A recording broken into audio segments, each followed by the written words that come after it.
Une averse juste avant le coup d'envoi et tout de suite une pluie d'attaque déversée par les Bleus strasbourgeois, en l'occurrence ici Léonard Specht. La défense alsacienne joue le hors-jeu et elle joue également avec le feu car Dropsy est obligé de quitter sa zone devant 3 joueurs. 8e minute, coup franc. Piasecki réussit dans son entreprise 1-0. C'est un coup franc indirect, mais l'arbitre accorde le but car le ballon a effleuré au passage un pied suédois. Pour Strasbourg n'a plus qu'un but de retard, les Strasbourgeois sont déterminés, mais ils savent que devant ces gaffes de Suédois, rien n'est jamais joué. Et regardez ces jaunes d'Elsborg, on les voit peu souvent, mais quand on les voit, ça chauffe. Le leader du championnat de France domine tout de même assez nettement la situation et à la 26e minute, les deux équipes vont se retrouver à égalité sur l'ensemble des 2 matchs. Une attaque, ici le numéro 5, Novi, sur la gauche, Specht, plus à gauche encore, Piasecki et Tanter qui place le pied 2-0 pour Strasbourg et 2-2 au général. Les Bleus ne pensaient pas que ça arriverait si vite. Alors c'est la légère décompression et la tactique du hors-jeu qui cette fois va se retourner contre Strasbourg. Alström seul devant Dropsy qui ne fait que constater les dégâts. 2-1 juste avant la mi-temps, un but qui fait mal aux jambes et au moral. Pour les supporters de Strasbourg et pour leur protéger, tout était à refaire. 2-1, Elfsborg était pour l'instant qualifié et les jaunes, vous le voyez, défendaient en masse et avec acharnement leur acquis. Elfsborg se donne un peu d'air, pas pour très longtemps. Centre des Bleus, tête de Marx, que Gemrich va accompagner derrière la ligne. 3-1 à un quart d'heure de la fin, ce n'était pas suffisant pour Strasbourg, mais dès lors on sentait que les Strasbourgeois allaient se vider les tripes et que les Suédois allaient plier à un moment ou à un autre. Dernier avertissement, cette tête d'Erlaché qui avait remplacé Roger Jouve, parade de Stenbakken. Strasbourg se remettait à l'ouvrage, nous sommes à 10 minutes de la fin, le brillant Piasecki. Wagner se précipite et qualifie Strasbourg. 4-1, une soirée très éprouvante pour les nerfs. Cette victoire est méritée parce que les joueurs ont fait preuve de beaucoup de volonté, beaucoup d'intelligence de jeu. En championnat de France, vous êtes imbattu maintenant depuis 7 mois, mais en Coupe de France, vous avez été battu par Bastia, et puis une fois au match aller en Coupe d'Europe. Est-ce à dire que le meilleur niveau strasbourgeois se situe plutôt en championnat qu'en Coupe? Écoutez, je n'en sais trop rien, c'est fort possible, puisque nous nous sommes fait éliminer dès le 2e tour en Coupe de France. Mais je crois que nous devons passer un tour en Coupe d'Europe. Je ne sais pas si le meilleur niveau c'est en championnat ou en coupe. Je ne sais même pas s'il faut faire une différence entre les deux. Ce qui nous intéresse à nous, c'est disputer les matchs, essayer d'en gagner le plus possible, que ce soit en Coupe d'Europe, en Coupe de France ou en championnat. La cigogne sous un parapluie.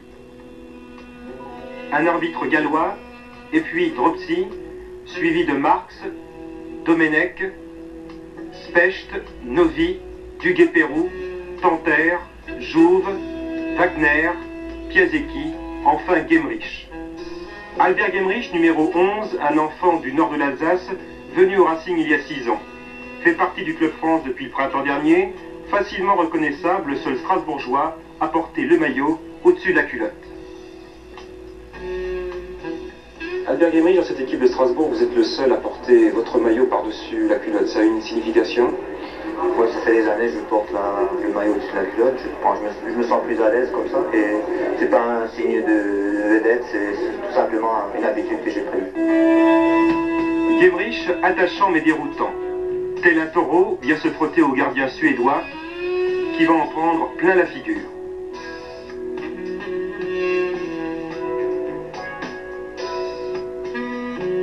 La réprimande de l'arbitre gallois, ils ne sont pas du même avis. 7e minute, Gemrich efface le gardien et marque, mais l'arbitre avait sifflé depuis très longtemps. Le 11 bleu perdu parmi les jaunes, qu'à cela ne tienne, Gemrich élimine un jaune. Résultat, carton jaune. Je pense que j'ai pas entendu le coup de sifflet de l'arbitre, mais normalement le but a été valable. Tout après le carton jaune? Le carton jaune, il faut dire, j'ai fait une faute sur le numéro 9 suédois, mais il m'a mis un coup de poing sur le nez et j'ai vu que des étoiles en première mi-temps, et en deuxième mi-temps ça allait beaucoup mieux. Strasbourg mène déjà à 1-0 et ajoute ici un deuxième but. Qui va se faire un plaisir de ramasser le ballon au fond des filets? Gemrich.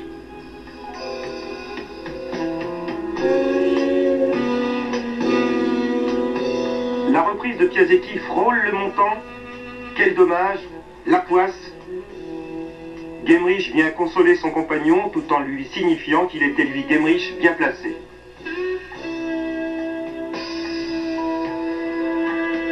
Même s'il n'est pas ce soir en réussite, le 11 bleu tente toujours quelque chose, quitte à se retrouver le bec dans l'eau.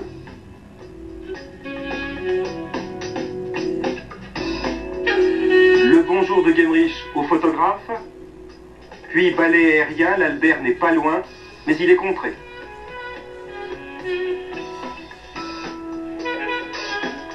Il reste un quart d'heure, Strasbourg joue les rouleaux compresseurs, Gemrich va s'assurer lui-même que ça va bien au fond.